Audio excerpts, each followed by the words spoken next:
Well,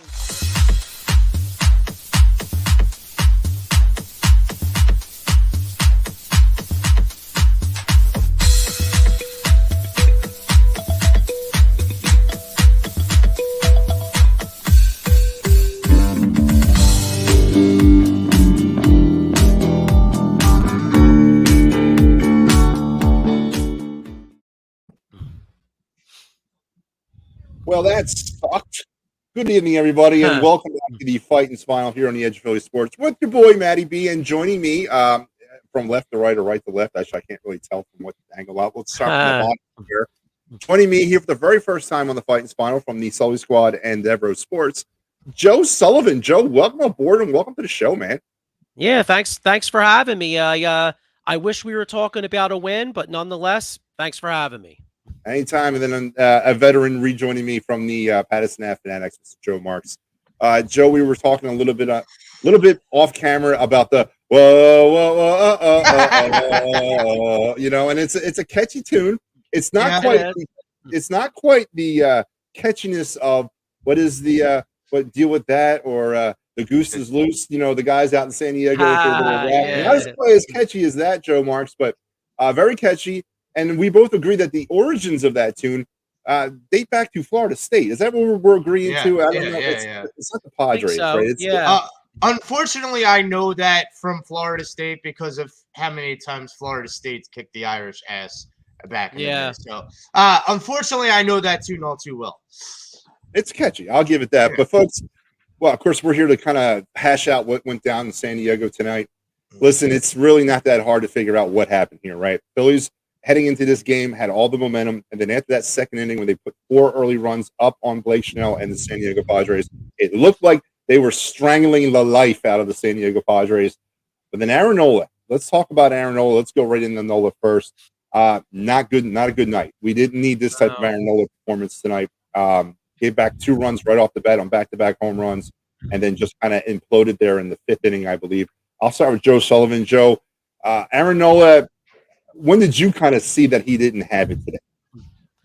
Well, I mean, honestly, what do they always say? When you score runs, you want to have a shutdown inning. And Nola, not only did he not have a shutdown inning, but he gave up back-to-back homers and gave them momentum. I mean, I thought, you know, obviously the 5th inning when they scored the 5 runs, you know, everybody's going to point to that.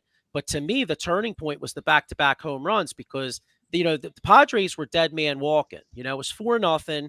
If Nola comes out and has a shutdown inning, all of a sudden the seeds of doubt are popping into their head. But they go back to back, and then all of a sudden the crowd gets back into it a little bit, and that you know that to me that was the turning point. You know that put them back in the game. Joe Marks, what do you think? Man, I've had a sibling, and unfortunately he passed away. But I had an older brother, and you know, sometimes the younger brother just wants to get one over on the older brother, and then the other times the younger brother bows to the older brother because he feels some kind of way. And I felt like that at bat between Austin Nola versus his brother Aaron Nola in the 5th inning when they were, you know, on that doorstep of making a lot of noise. The Phillies still had a lead. They were 4-3. They could have easily gotten out of that inning. And Austin Nola hit the ball, and all of a sudden we're just passing the baton. All of a sudden San Diego becomes Slam Diego. All of a sudden it's unraveling. And I can't tell if it was because he gave him his brother a cookie or not. But my feeling is that inning was the unraveling of Aaron Nola. But we've seen this before. That me and you have seen this before, Matty B, where Aaron Nola has unraveled in an early inning, and it just like all falls apart in one inning. Yeah, I concur with both what you guys are saying, and I'm going to give you a similar turning point for me. I'm going to go with Joe Sullivan. Obviously, when you're up 4-0, and you pretty much not only are you up 4-0, but you're bringing the momentum in from game 1, and you got them on the ropes. And then Nola gives them just that life right back on 2 pitches, mind you, back-to-back home runs on 2 consecutive pitches. That's a gut punch. And Now, here's a question. Rob Thompson, at that point, and I got to commend Rob. I know there's some questions about whether or not he's managing the pitchers well. Yesterday with Wheeler, there was a lot of debate on whether or not he should have been left in or not. I personally thought they should have left in Wheeler last night in order to kind of conserve that bullpen. But today, I actually commend Rob Thompson for trying to have Aaron Nola work out of a situation. And I go back to that fifth inning with Manny Machado, who had the opportunity at that time to really kind of make some noise. And he got that big strikeout. But then, of course, Brad Hand comes out and then does Brad Hand things, and it's all downhill from there. But I got to commend him for allowing Aaron Nola to work out of at least that Machado jam. I know he didn't get a chance to work out of the inning, but I think that's going to go a long way into this series as far as that relationship between pitcher and manager. That doesn't mean a hill of beans when you lose 8-5, boys. But we're now 1-1. We're going to get into the line here in a second, but just your reaction a little bit. I'm going to give you guys a stat, and I want you guys to tell me what your reaction to the stat. So yesterday in Game 1, Machado, Bell, and Soto went for a combined 0 for 11 yesterday, right? Today, they were 7 for 11. They were 7 for 14 with 2 homers and 5 RBIs. That group of players. No secret what the secret is to winning this series. Why were they so effective against Aaron Nola and the rest of the Phillies bullpen today? Joe Sullivan, what do you think? I mean, well, why? I mean, if I had that answer, I'd be passing it down to Rob Thompson and Nola, but I mean, you know what though? Let's you know what the saying is, sometimes you got to give credit to the opponent. I mean, let's be honest, last night the Padres had 1 hit, and these guys get paid a lot of money. Machado makes a lot of money. Soto makes a lot. Well, Soto's about to make a lot of money. And even Josh Bell. Josh Bell's a professional hitter. I mean, these guys get paid too. And their backs were against the wall, and then they came out there. I mean, it's I think that even though we had a chance to go up 2-0 and it would have been nice, I think most people think this is going to be a relatively long series, and today proved it. Yeah, I agree. Joe Marks, what do you think about the Soto, Machado, Bell contribution tonight? Here's the thing, and to kind of piggyback off of what Joe's saying, both these organizations, the Padres and the Phillies, they have made their intentions clear.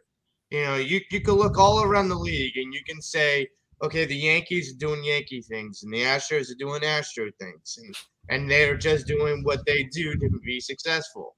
But these two particular organizations, the Padres and the Phillies, have made things very clear from Jump Street, and that is they are putting all their chips in the center of the table, and they are seeing where their cards end up, whether they have a flush or whether they have 2 pairs. And right now, this team has, with Machado and Soto and Bell and even Cronenworth, and you have these guys that are a nucleus to this team, and they are there for a reason.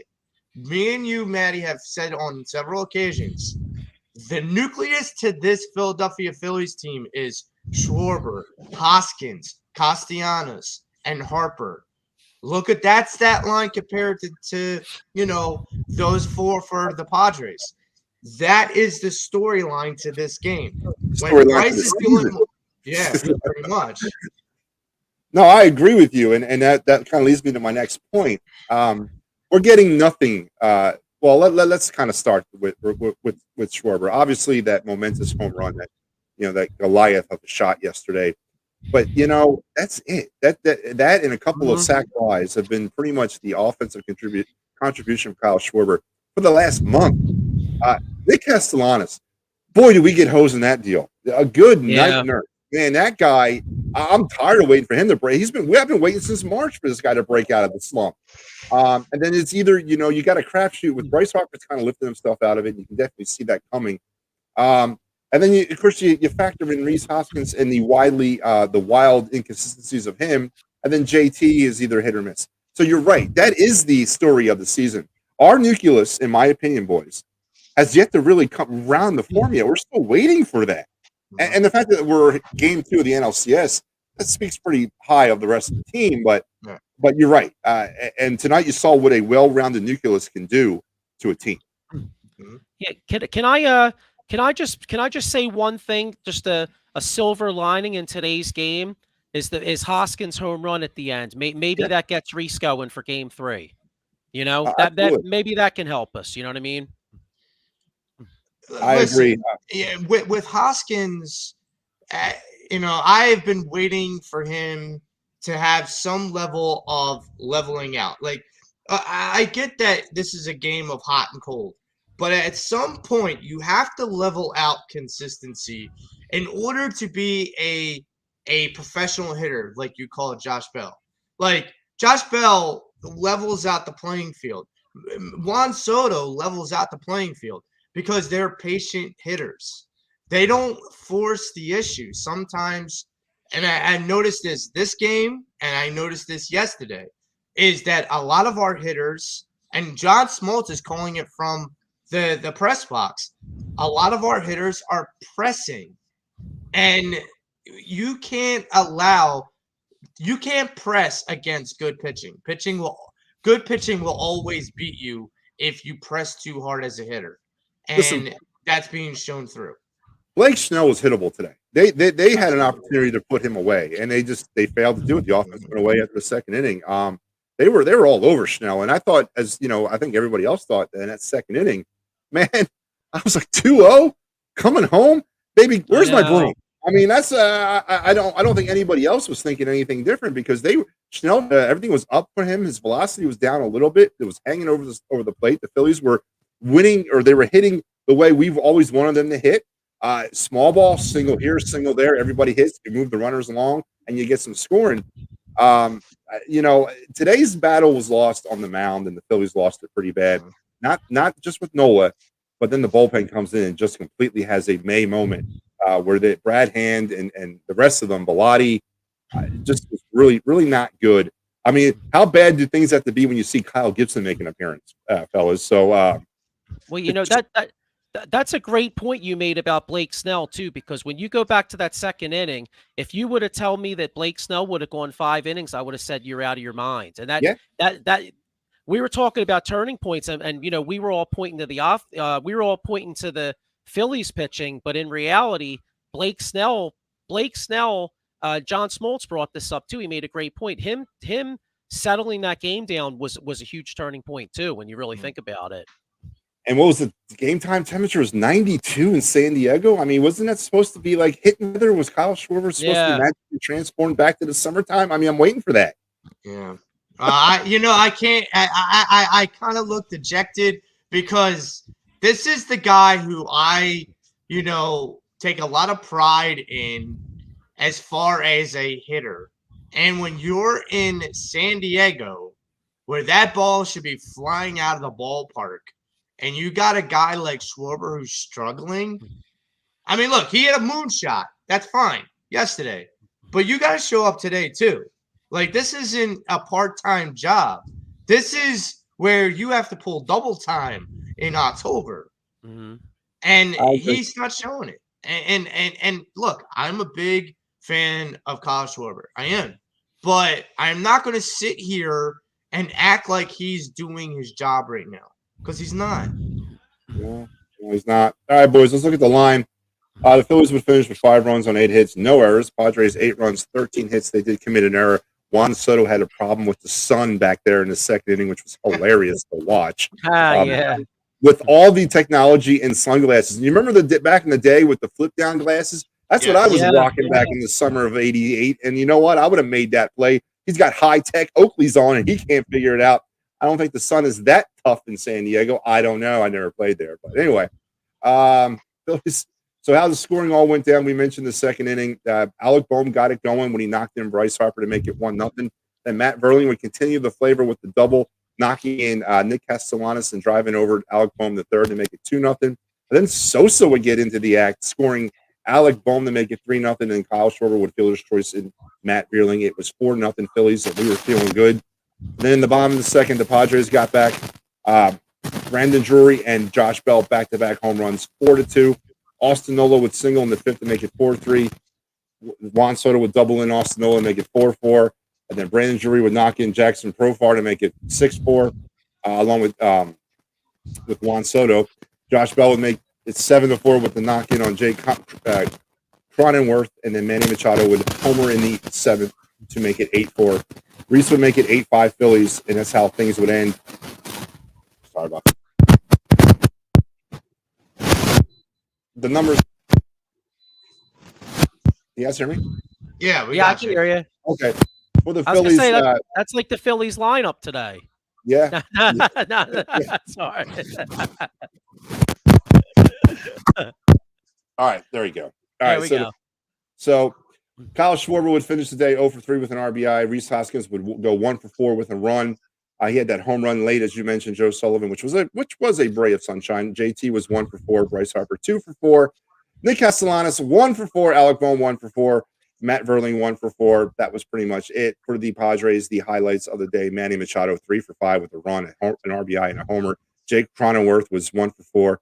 Brandon Drury is very silent, very sneaky, effective 2 for 4 with 3 RBIs. Josh Bell 3 for 4 with 2 RBIs and a homer. And it kind of continues on that way. Pitching wise, Aaron Nola gets the loss. 4.5 innings pitched, 7 hits, 6 runs. But let's face it, he only gave up 4, in my opinion. Brad Hand should be credited with those other 2. I know the runners were Nola's, but they were all earned. 6 strikeouts, 2 walks. Brad Hand does not even get an innings next to his name because he didn't last long. Gave up 2 hits, 1 run, was an earned run, and before they got his ass out of there, Bilotti, Brogdon, David Robertson, and Kyle Gibson would finish up for the Phillies. Blake Snell would get the win. He went 5 innings, 5 hits, 4 runs. He struck out 6, gave up a walk. Martinez, Suarez, and Josh Hader comes in for the save, the 1-2-3 ninth inning where he struck out the side, and there you have 8-5. Series is now tied 1 game apiece. Boys, we're coming back to the bank. What is the recipe for success on Friday night, Joe Sullivan? Simple as you got to get out on them early. Hopefully a good starting pitching performance, and I'm not exactly Christopher Columbus or Captain Obvious by saying this, but Game 3 is the pivotal game because if you go down 2-1, we almost have to win 4 and 5 at home. So game 3 is the game you got to take. Joe Marks? Man, I am always the man putting the cart before the horse, and I'm going to do it again. Listen, the Game 3 is not only pivotal, but Game 3, 4, and 5, you cannot go back to San Diego. This has to end here. You have to put – I have to put an edict out there to the Philadelphia sports fan base, and more specifically the Phillies fan base. We made last weekend special. All over the country. We need to make this weekend as special because it punches our ticket to the World Series. My feeling is Game 3 has to be the reawakening of Bash the Bell. You have to go out there and pass the baton. You have to go out there and put whoever they put on the mound, and you have to make them cry to get out of the game. You have to make them beg to get out of the game. That bank has to cash in, and it starts with Game 3. Now, there is a pitching matchup, and this is what I'm seeing. Joe Musgrove will get the start for the Padres, shiny ears and all. He bring his 10-7 regular season, 2.93 ERA to bear against Ranger Suarez, who's going to bring his 10-7, 3.65 ERA to bear. Start time for tomorrow night or Friday night is 7:37. But I don't know what the deal with these sevens is. I mean, what the hell does it matter? Why are we doing this? Why is there some sort of timing thing? Anyway, let's talk about the Game 3 matchup, and then I want to get into Sam's comment here. I said in the show last night, back before it was official that Nola was starting, that I would not have been off on starting Suarez tonight and saving Nola for Game 3 in Philly. And I realize you don't play for Game 7. You play for the game in front of you in the playoffs. But strategically speaking, we are now left in a position where if this does go deep, we're looking at potentially moving Zach Eflin or Billy Falter back into the starting rotation at some point. Fellas, where did you stand? I know it's a mute point now. It's hindsight. But where would you have stood, you think, of maybe saving Nola for tomorrow night in Philadelphia? Wait, I was gonna say it's funny you mentioned that because I actually had the same thought. I was thinking I was talking about that the other night on our show because Nola's record when he has an extra day or two of rest is like unbelievable. Yeah. So if you had started Nola in Game 5, he would have had a full week rest. He might have come in. His numbers. I think he's got like a 2 point something ERA. Like it's phenomenal. But the only problem with that though, with the way the pitching stack now, the way the pitching stack now, Wheeler goes 5, Nola goes 6, and Yeah. then game 7, it's all hands on deck. So, I mean, I guess in theory, How do you feel about that? A game 7 where it's a bullpen game, essentially. well, I don't love it, but then if you look at it like this, though. In the first 6 games, you got Nola and Wheeler going 4 of them. That's a good point.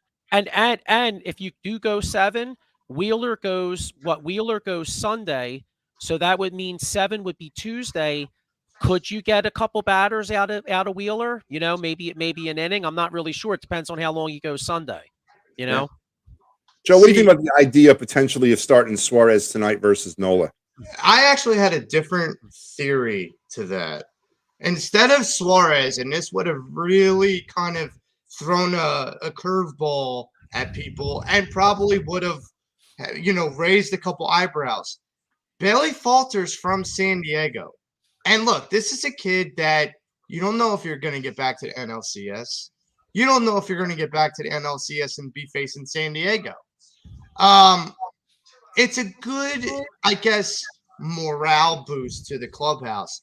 You already took game 1. Game 2 is like house money.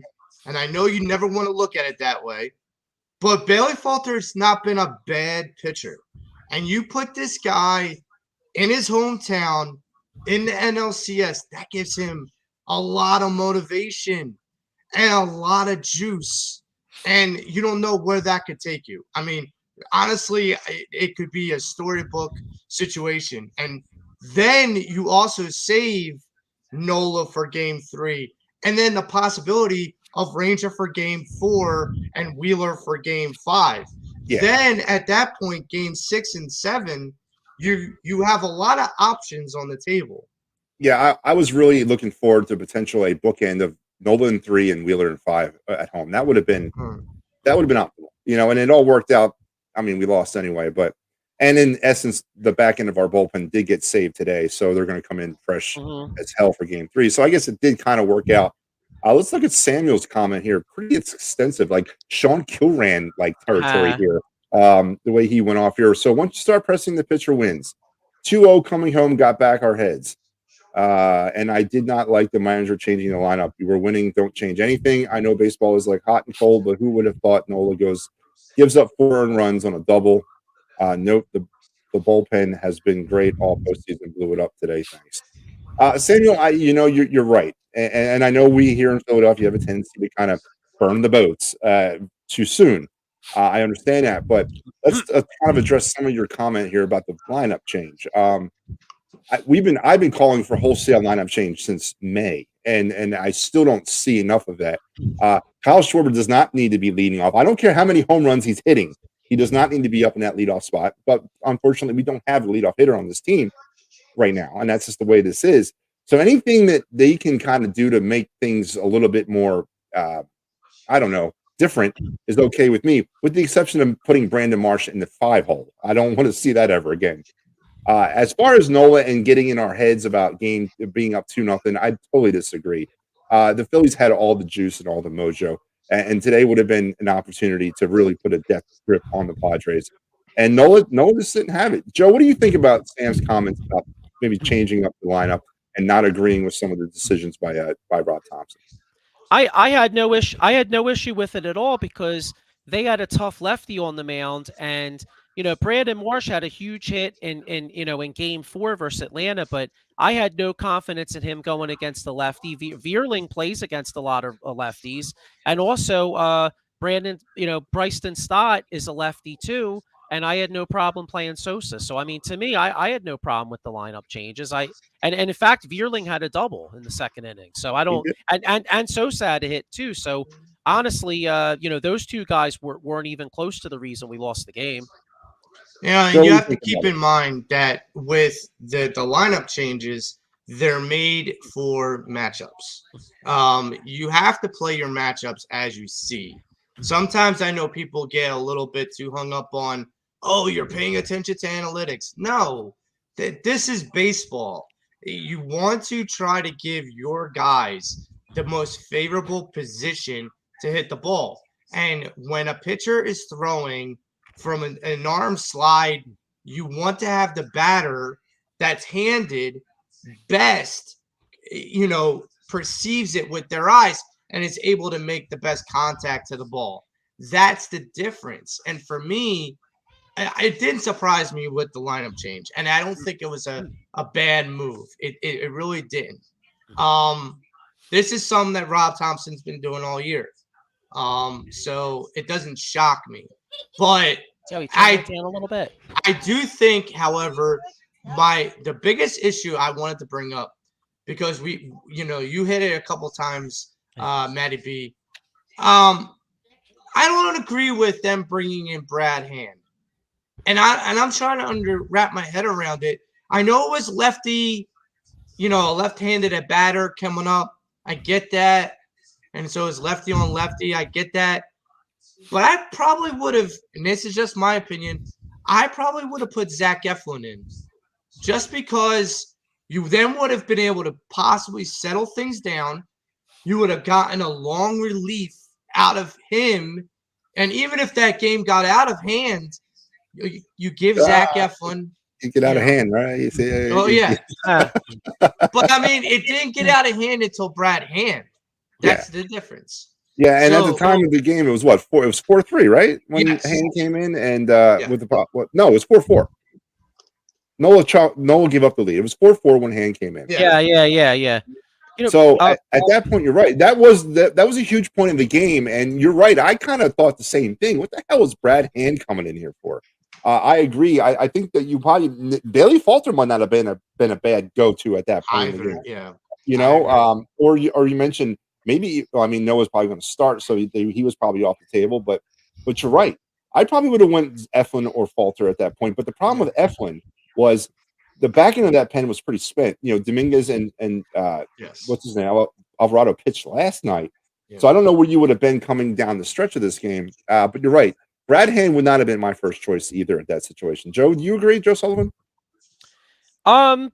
He wasn't my first choice, but if you remember, I think they brought him in to pitch to a lefty, and then he screwed up on that, and then he wound up getting hit. So, yeah, I don't think he would have been my first choice either. And I kind of see where you guys are coming from, because if you're playing the long game, you may have to use Bailey Falter at one point. And when was the last time Bailey Falter pitched? I mean, so next time he pitches, he's going to be awfully rusty. This wouldn't have been a bad opportunity to get him a little bit of time. I agree. And Tay Smith asked a question: was y'all thinking this when Atlanta came to Philly, tied 1-1, and we won the series after that? Boss. Yes. So what I was thinking, you got to remember, Tay, Phillies lost that game 3-0, and the offense was completely anemic. And coming into the game 3 of that series, nobody, I don't care who you are, was going to tell me they're going to score 9 runs at home in game 3 after what the offense has been gone through in the Cardinals series, which they weren't really that good. And hold Atlanta to 1 run. So yes, I was more concerned heading into game 3 in the Atlanta series than I am heading into game 3 in the Padres series. I will say that. Joe Sullivan, what do you think about that comment? Where were you at going into the Atlanta series game 3 versus this game? Well, I was going to say, I have the same exact feeling right now that I did the Atlantic series. I mean, bottom line is game 3 is the pivotal game. And that's exactly how I feel in this one. In this series, this next game is the pivotal game. So nothing's really changed. I mean, if you look at it, I mean, does it suck we blew a 4-0 lead? Yeah, of course it does. Does it suck we lost a Nola start? Yeah, of course it does. But, coming into this series, I think most of us would say we'd be happy with a 1-1 split in San Diego. We got it. Now let's come home and take care of business. We got it. At worst, we got to take 2 or 3. I mean, I would love to take all 3. All right. But when in a 2-3-2 format, historically, that's been a hard thing to do. Yeah. But you got to at least take 2 or 3. You take 2 or 3. You go back to San Diego and you got to win one game. And that's I think realistically that's how you got to look at it. I'm hoping you can take all three, but take 2 or 3 and take your chances with winning another game. What are you gonna be looking for? Are you gonna be checking the shininess of Musgrove's ears for Game 3? There, Yeah. are you gonna be checking that? I mean, yeah. Well, I mean, let's analyze that for a minute. Not necessarily his ears, but the rest of the pitching for San Diego, outside of you, Darvish, and I mean, like you said, Blake Snell did not give me, heart palpitations coming into this game. Are you guys worried at all about the rest of the starting rotation for the Padres at all? Musgrove is really good. Yeah, he's really good. They got 3 solid. They got 3 aces on that staff. Any one of those 3 could be an ace anywhere. They're deeper, I think, at that point of the rotation. What's going to help us out is that we got Musgrove in Philadelphia. That 10th man. Listen, the electricity that the Phillies fans brought last weekend was a straight up reminiscent of the previous decade. That is going to come into play all weekend long, and I fully expect it to. But right now, I think San Diego has a deeper starting rotation than the Phillies. Now, do they have Woodruff too, or no? Yeah, they do. Okay, yeah. So that's another quality starting pitcher. Whose rotation is deeper right now? I mean, whose rotation? If you're looking at a Game 3 possibility, which is right now Suarez Musgrove. I mean, you got on paper, give it to Musgrove. Would you not agree? Yeah. Definitely. But you know what, though? There's something about Ranger Suarez. You could say a lot of things about that kid, but he battles, though. And I think pitching at home will really help Ranger, because I feel like he's a level-headed kid, but I think the crowd he's the type I think the crowd could give him a little bit of a lift. Yeah, I think it'll help him. I agree. Bryce Brown. Bryce is our boy. He's in the Air Force and stationed out there in South Korea. And Bryce has been a regular contributor to this program all season long. Bryce, I hope things are great. I know you were back in the States last time we spoke. I don't know if you're probably back out in Korea now. So I hope all is well. Safe travels. He says, all the boys, I know it was a tough inning, but I don't think Nola should have come out as early as he did. Got to have more faith in Nola's ace. Bryce, I disagree. I think Thompson did give him the faith to go after Machado. But after that, it was. I fully expected him to be yanked. Joe Sullivan, do you agree or disagree with that?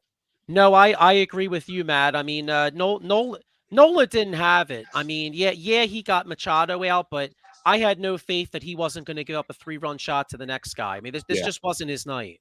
It wasn't. I don't know if I would have pulled him out before, because it was 2 outs. It was a tie ball game. He only needed 1 more out. I wasn't really on board with him coming out then, especially not for. And I mean, we've gone through this, especially not for Brad Hand. So for me, Nola, if he could have just gotten that other out, I mean, who knows? Who knows where that game would have gone if we would have got out of that inning 4-4. Joe, so our boy Tay, who's been commenting all night, just dropped the one. I got to read it to you, and I'm going to give you an ample opportunity to address it. This is from Tay. It says, Joe Marks, just go get a San Diego Padres hat and jersey because you sound like you want us to lose. Floor is yours, Joe. Okay. Thank you. Who am I addressing now? Tay Smith. Real quick, Joe. I sold a really nice Tony Gwynn jersey on eBay. If you want, I'll hook you up. All right. First off, Tony Gwynn was one of the better hitters that has ever played. So I'm not going to knock Tony Gwynn. So that's not going to happen. He was great. Yeah. Gone way too soon. I'm not going to knock Tony Gwynn. But Tay, let me put you in your place today by saying this. I am not a Padres fan. I don't hate the Padres like I hate the Mets.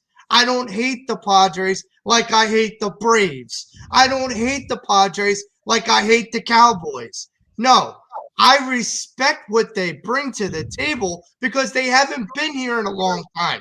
Look at baseball for what it is. At least the Padres had the balls to put their chips in the center of the table and actually go for it. when everybody else walked away from Juan Soto sweepstakes because they didn't want to put up the money. Well, guess what? This team put all the chips in the center of the table, and they're in the NLCS, tied 1-1. Of course, I want my Phillies to win. Of course, I want them to come to Philly for Friday, Saturday, and Sunday, and I want to spank that ass, and I want to go to the World Series. So excuse you for showing up to this show and acting like you know who the hell I am. With the spank that ass comment, I just pictured Pat Bernard perking up. I'd probably chime in here in a minute. So the Red Rocket is up. I know. Hey, Tay-Day, listen, man. Just so you know, man. Yo, I'm at Frankfurt and Cotman with you on Sunday night, baby. Let's go. Taking them out in 5. Let's go. Frankfurt and Cotman. Joe Moore. Again, talking about grease poles. Pat Bernard's probably at this kind of salivating right now to jump in. So Sully, you got Frankfurt and Cotman. I got Broad Street on lock. Oh, come on. You got to go to Frankfurt and Cotman to celebrate anything other than a world championship. Come on now. Come on. All right. So Sean away from the stadiums. Let's go. Sean Kilran hits off. About time, Sean. Where you been? What's up, guys? Phillies were plus 190 to win the World Series, up 4-0 in the second. Now plus 375 after losing game 2. Yeah. Listen, we got a ton of baseball left to play in this. I'm not pressing any warning buttons at this particular moment in time. Am I frustrated? Am I concerned? Could this game come back and haunt us? I don't know. It could. It could not. As Joe Sullivan has said multiple times on this program, tomorrow or Friday night is going to be a pivotal game, the hinge game, so to speak, in a 7-game series at Game 3. It's going to speak a lot about what the series is going to be going forward. So, that's where I kind of stand on that one too. The noise notification is going to be off the charts with these 3 games at home. Are any of you going to any of these games this weekend? Joe Sullivan, I know you went to a game last weekend. Are you going down this weekend? I was really tempted to. I actually had 2 tickets, but I couldn't make it, so I sold them. But I'll be going out to watch it though. Okay. And then Bryce hits me up with again. Oh, so Bryce is back in the States, stationed in Virginia now, or Fort Meade. I think it's in Maryland, maybe. Yes. So welcome back, Bryce. I'm glad you're back. And he's already registered to buy Phillies World Series tickets. So good job, Bryce. Way to join the party, man. You got back at the right time of the year. You know, Matt, we may have put our foot in it a couple months ago by saying the Phillies are going to win the division, and we were wrong, and that's fine. However, I will gladly take that wrong to make the World Series champions, the Philadelphia Phillies, and make that right happen. No doubt about it. And Joe Sullivan, we are running out of time. What's your parting shot for the night? What do you want to leave the Phillies faithful out there feeling after this game and then heading into the weekend about the future of the series? Okay, so I say, instead of, obviously, we took an L today, and it was a tough one. We were on the verge of being up 2-0, and that really blows. But you know what, though? We're coming home. We're 1-1. And even though Musgrove's a stud, and maybe on paper it looks like they got the advantage, Ranger Suarez is going to step up big time with the emotion of the crowd. Phillies are taking Game 3. Rhys Hoskins with that home run. It kind of reminds me, I don't know if you guys remember, but remember 2001 when the Sixers, it's just a different sport, but I'm just making an analogy. So 2001, the Sixers were getting their ass kicked in Milwaukee in Game 6. Mm-hmm. They made a big ass run in the fourth quarter. They cut it to like 8 points, and it didn't really mean shit. But in Game 7, they went out there and spanked that ass. Yep. And it's like I said, it's a different sport. But Rhys Hoskins has been struggling, but I'm hoping that home run gives him confidence. Where Hoskins has a big game in Game 3. Joe Marks, your parting shots. I will say this. This city, this area is going to be ignited once again for the second straight weekend in a row. And this town is going to show out like we know how to do, because it's the World Series on the line. It's the trip, the punch the ticket to go to the World Series, which we haven't been back to since 2009.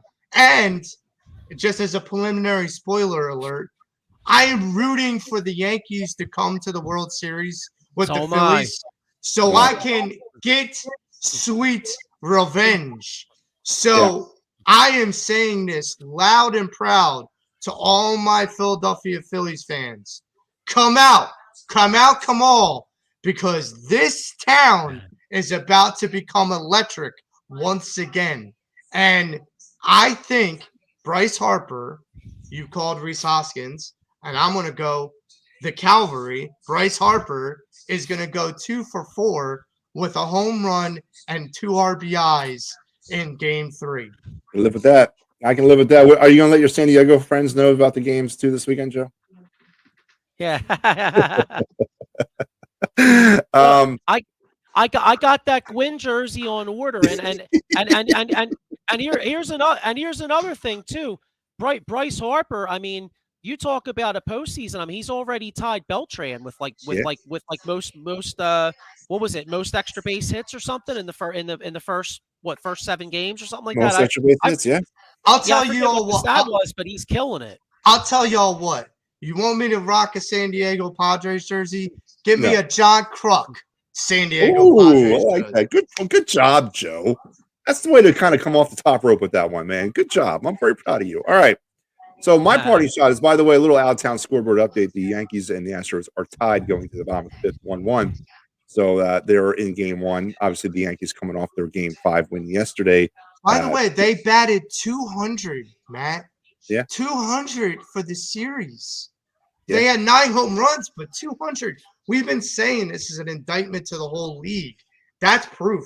That's a long ball team. That's a team that's more dependent on the home run than the Phillies are, which I didn't think that team existed. But that would be an interesting World Series, absolutely, about those two teams that are batting around 200 and live and die by the home run. That would make for epic moonshots throughout the 7-game set. That would be some great entertainment. I agree. And let's hope that we actually see that here in about a week. But my parting shot is very simple.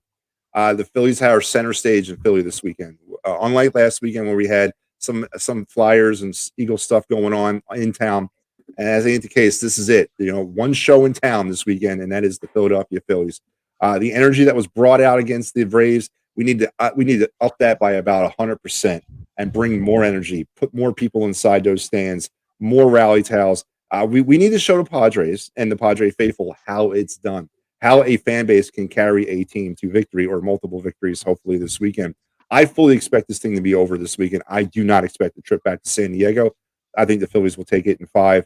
It's frustrating though. Tonight was frustrating. It's one of those games where you had it, and you let it go away. And the best thing for them to do is what does Jalen Hurts say? You got to flush it, right? I mean, we gotta move on. Rangers the next in the shoot, and then he's got to give us 6 innings. We got to get 6 solid from him tomorrow or Friday. 6 solid innings. Rangers got to give us, and I think he has the potential of doing that, as you said, Joe Sullivan. I think he's. I think the crowd's going to play a big thing with him. I definitely believe that. So I'm saying Phillies in 5. Boys, before we go, I got to pay some bills. Here is the schedule on EOP right now. Actually, on the I think it's happening as we speak. The flagship show, the EOP Live, Joey and Big Al are probably yelling at me or cursing me out right now because I'm up against them. But we'll get off the air here momentarily. But go over and check them out as soon as you're done watching me and us. Tomorrow, a full day of action as we'll do some Philly Press Box Radio, the Kyle Quinn and his mischievous ways in the Birds IQ podcast, Round Mound, the attacking third, and then some Sixers Bucks post game as well tomorrow. And don't forget, on Eagles game day, now we don't have an Eagles game day this week, but on Eagles game day, we got you covered pregame, halftime, and post game coverage.